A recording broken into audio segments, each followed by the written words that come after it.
Salah satu kemenangan kita sebagai seorang mukmin itu adalah nilai mengambil pembelajaran dalam setiap keadaan sudah lengket di kita. Jadi namanya mau'izah ya. Ud'u ila sabili rabbika bil hikmah wal mau'izah. Untuk menyampaikan hal yang benar, kita juga disuruh pakai kalimat mau'izah. Mau'izah pembelajaran. Kalau di dalam Ali Imran 138 Allah sebut haza bayanul linnasi wa huda wa mau'izatan lil muttaqin. Jadi Al-Qur'an itu diturunkan Allah bayanul linnasi ya, sebagai penjelas atau penerang kepada orang-orang yang selalu model hidupnya nggak pernah sempurna. Ya, an-nas itu manusia yang suka buat salah dan khilaf ya, khata' an-nisyan. Makanya kul a'udzu birabbin nas, bukan kul a'udzu birabbil insan. Padahal insan sama an-nas itu artinya sama-sama manusia, tapi terminologinya berbeda. Kalau an-nas itu manusia yang selalu saja punya potensi terjebak dengan dosa dan kesalahan serta capek dalam ketaatan. Lalu kata Allah, Al-Quran itu adalah menjadi keterangan atau penjelas bagi orang-orang yang selalu buat salah atau punya potensi buat salah, wahudan dan petunjuk, wa mau'izah dan pembelajaran. Jadi mau'izah, apa pembelajaran yang paling menarik itu? Jadi gini ya, kita hebat, ada orang yang tak hebat. Menurut kita hebat, kira-kira gitu ya. Ada menurut kita orang tidak hebat. Tapi kehebatan kita itu tidak diimbangi dengan kemampuan kita melakukan sesuatu yang baik. Malah orang yang kelihatan tidak hebat mampu melakukan sesuatu yang lebih baik. Nah, itu namanya mau'izah. Pertanyaannya, sejauh itukah jangkauan kita menjalani hidup ini? Itu pertanyaan yang harus dijawab ya. Saya pernah singgah di satu masjid di daerah Brigjen Katamso, itu dekat Simpang Pelangi. Kalau tahu, saya lupa nama masjidnya, itu pinggir lampu merah itu, maghrib.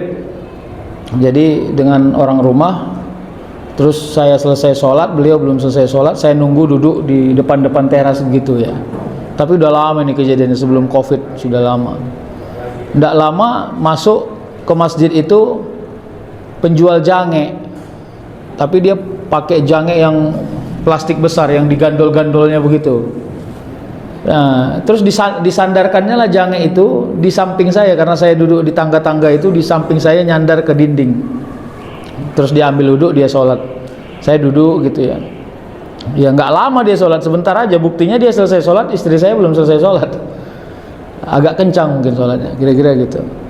Nah, selesai dia sholat, dia duduk juga di antara kami ya, karena yang duduk di situ nggak saya saja gitu ya, tapi nggak jauh dari saya. Dia kantongnya uang ya, menurut gaya-gayanya itu uang penghasilan dia jualan lah, kira-kira gitu ya.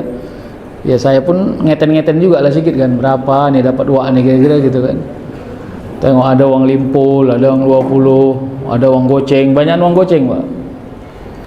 Nah, yang paling menarik adalah ya, ini bicara mau'izah ya, pembelajaran ya. Kadang-kadang kan kita ini diberi Allah waktu untuk belajar, tapi kita nggak mau membelajarkan diri. Nah, itu aja masalahnya. Yang paling menarik, ada uang limpul, uang 20, uang 10, uang goceng, uang 2000. Dia tarik uang 10.000 di antara uang-uangnya yang banyak itu, ditaruhnya lagi sisanya di kantongnya, di pelintir-pelintirnya lah duit itu. Dan ada tabung di antara kami yang duduk itu, tabung yang berdiri, ada tiang-tiangnya itu, dimasukkannya lah ke tabung itu uang 10.000 itu. Nah, cerita ini nggak ada serius, tapi bagi saya cerita ini cukup serius ya. Buktinya sampai hari ini saya ingat gitu loh.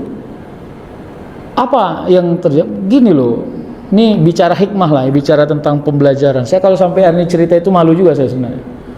Saya datang ke situ ya, mungkin menurut saya dengan prestise yang lebih hebat lah, kira-kira gitu ya. Waktu itu saya masih doktor, terus duduk nunggu istri saya, disandarkannya itu jange di samping saya, itu kira-kira seolah-olah dibilang tuh, kau jaga jange gue nih ya, kira-kira gitu, aku mau sholat.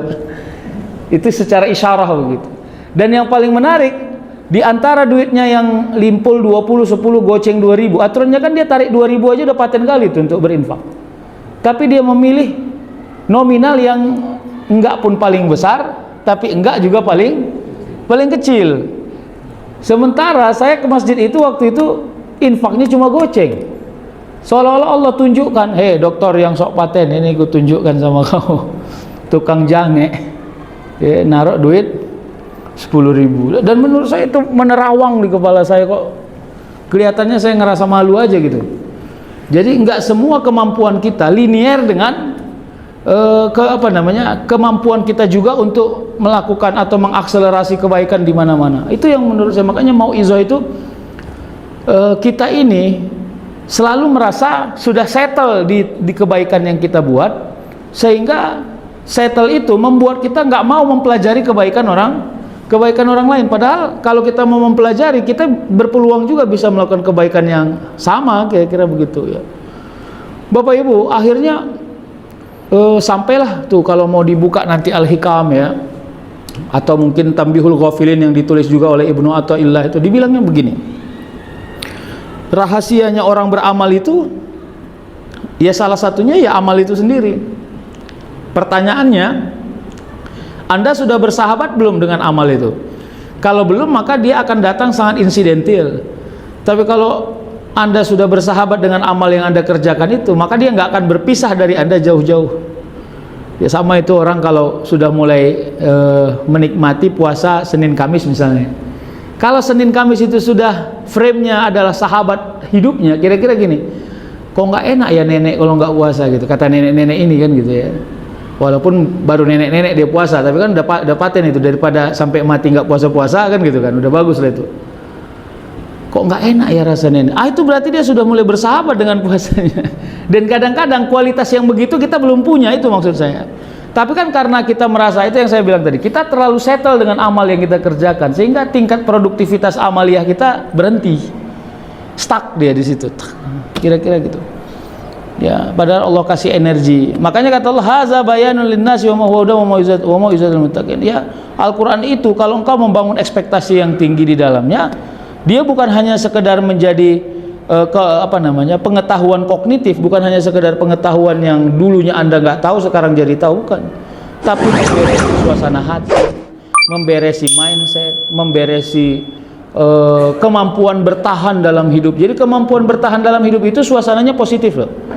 Selalu kan saya bilang tuh di majelis-majelis, termasuk majelis ini, tidak aneh pada hidup orang itu adalah cara kemampuan hidup, bertahan hidup yang paling efektif salah satunya. Karena yang membuat orang gugur dalam hidupnya itu ya rasa iri dan aneh kepada hidup orang lain. Itulah yang membuat kita gugur pelan-pelan. Tidak percaya diri, yang nggak enak gitu ya.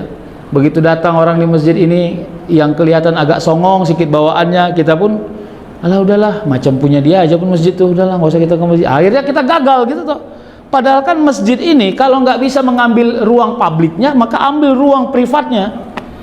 Kira-kira gini, kalau saya datang ke masjid, saya mau bersahabat akrab dengan orang-orang yang di masjid, tapi orang-orang di masjid tidak mau bersahabat dengan saya, maka beralihlah dari ruang publik menjadi ruang privat. Ya Allah, kalau orang nggak mau berkawan sama saya ambil ruang privat saya. Apa itu? Saya i'tikaf, saya sedekah, saya berbagi.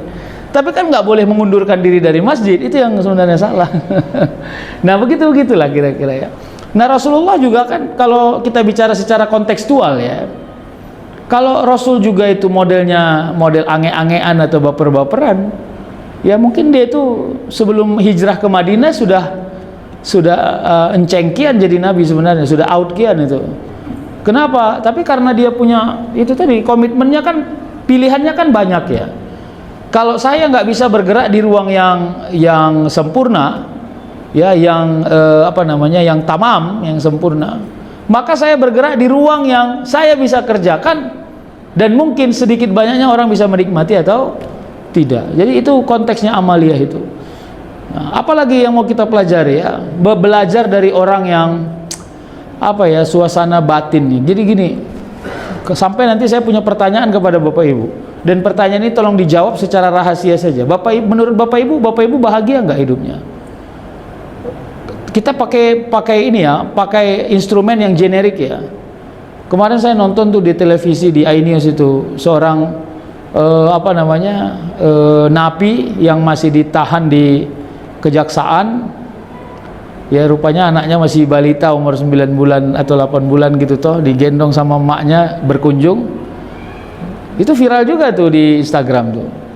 Tuh dia minta tolong sama penjaganya itu untuk kasihlah saya peluk anak saya gitu. Coba tuh dia. Ya tapi kan kita gini loh, ya hal-hal yang sudah biasa kita alami, kita anggap udah nggak rezeki gitu. Ketemu sama anak tiap hari itu nggak rezeki, ya normal aja gitu ya. Sehat, jarang sakit itu nggak rezeki. Padahal tuh banyak orang sudah sangat merindukan itu ya. Nauzubillah, itu sensitivitas kita harus dinaikin Pak, ini serius Pak. Kalau nggak kita ini alat ukurnya tinggi, ya cara kita mengukurnya tinggi, tapi kemampuan kita rendah itu deh. Ya temperaturnya 180, kita itu paling tinggi grade-nya cuma 80, kita itu punya space 100 ya, akhirnya kita selalu merasa tidak dapat rezeki, selalu merasa hidup kita tumpur, selalu merasa kenapa? Karena alat ukur Anda terlalu tinggi dan kemampuan Anda rendah. Sepala alat ukurnya aja rendahin supaya seimbang dengan kemampuan yang Anda miliki, gitu deh Pak. Apa ukurannya rezeki itu? Ukurannya rezeki itu tidak meruntuhkan taatmu kepada Allah. Itulah dia.